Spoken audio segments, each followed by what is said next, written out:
I have spent over £25,000 on this car. Let me show you where it all went.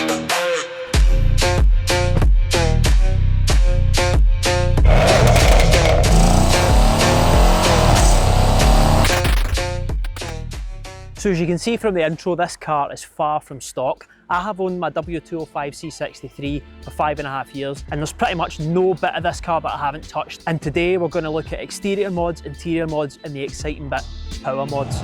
Let's get into it.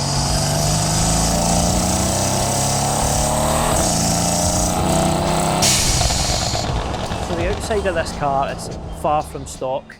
It is covered in carbon fibre. As you can see, it's on air suspension, but let me break down every single exterior mod that I've done, starting at the front end.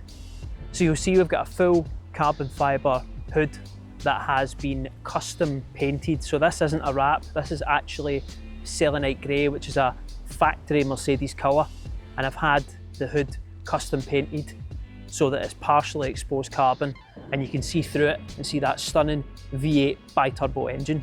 I've got the black Panamericana grille, which the badge surrounding has been wrapped black, and the radar has been smoked as well, just so it's a bit of a stealth look, and I've put black Mercedes badges on the full car.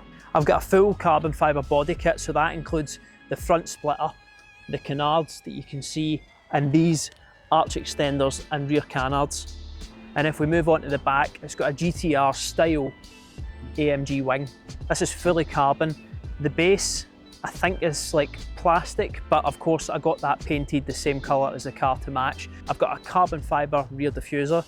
This has actually seen better days, so I will probably need to change this out at some point in the not too distant future. Obviously you'll see my custom plate, which actually came on the car, which was awesome. And then I've got a small carbon fibre lip spoiler on the back. Now from factory, this part of the roof is actually body colour, so I got this wrapped black so that it's a seamless transition from the rear window, the roof and the pan roof, and I think it ties it in really well. So wheels, these are 20-inch CW forged AB1s. So the fitment on these, I'm pretty sure it's 9.5J at the front, 10.5 on the rear. These wheels are brushed aluminium, and I got the calipers painted in Petronas green, the Mercedes F1 colour, which I think looks amazing.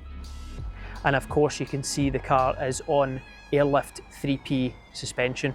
From a stance perspective, it looks absolutely amazing. Now let's jump into the interior and I can show you what I've done in here.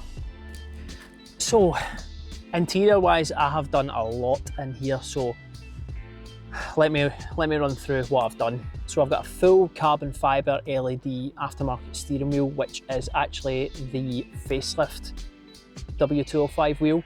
This car is actually a 2016 year, so I had the old ugly wheel which I absolutely hated, so I thought I'll have to change that. It didn't come with the carbon fibre factory centre console, so I got that. I've also upgraded to an ambient lighting kit. Because it's an earlier car, it comes with the 3 ambient light modes, whereas this has full RGB 64 different colours, I think, that you can choose from, and it just makes the whole interior look so much more modern. Seats, so if you are an AMG enthusiast, you will notice this, which is the air scarf. Now that was only available on W205 convertibles. I didn't have the S-bucket seats with this car and I really wanted some. Found some in London on Facebook Marketplace, hired a van, drove all the way down to London to pick them up and all the way back up, and I think I paid something insane like £1,200, which for these seats, as you'll know if you've been trying to get a set, was an absolute bargain. You also notice these carbon fibre inserts on the seats, which just completely tie in with the rest of the car because obviously it's absolutely dripping in carbon. I've also got a show cage in the back just to complete the interior look. I think this looks awesome. And I've also had the full interior dash wrapped in Alcantara, so that includes like the glove box section, the lower centre console, and also had my dials retrimmed in Alcantara as well.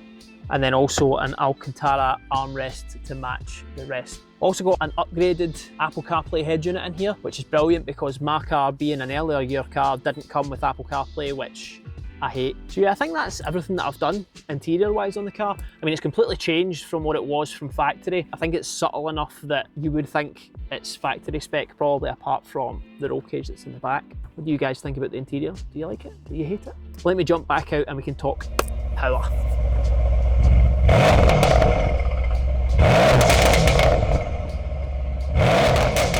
So power wise, this thing tries to kill you, if I'm being completely honest. The car is running stage 2 power, so if you are an AMG fan, you'll probably know what you need to do to this car to get to that level.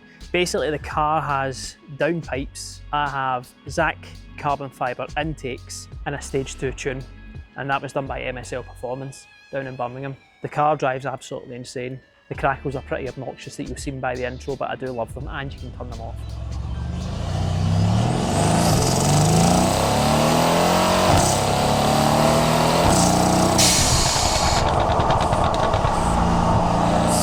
If you look a bit closer, you'll see that I also have a carbon fibre engine cover, and underneath that I've got a set of turbo blankets just to keep the temperature down in here. Power figure, it ran 633 horsepower. This thing pulls like an absolute train. Reliability wise, I have been running stage 2 for nearly three and a half years now. So to be honest, I've not had any issues mechanically with the car, touch wood.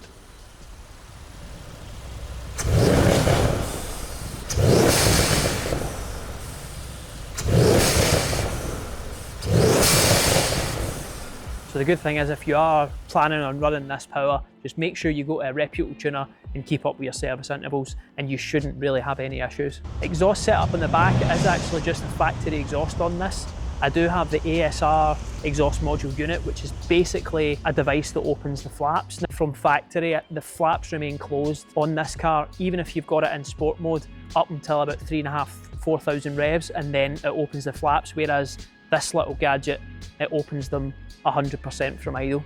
So you get the better cold starts, the better revs, and it was only like 250 quid, which is a bargain. So yeah, that's the full build on my W205 C63, kind of whistle-stop tour of everything that I've done to it. And if you want me to do another video on this car, anything specific that you want to see, know, hear, whatever, let me know in the comments and I'll make it happen. And I'm trying to get to 10,000 subscribers here on YouTube, so if you want to follow along for the journey on my C63 and my F56 Couperettes, hit that follow button. That would genuinely mean a lot, and I'll catch you in the next one. Peace.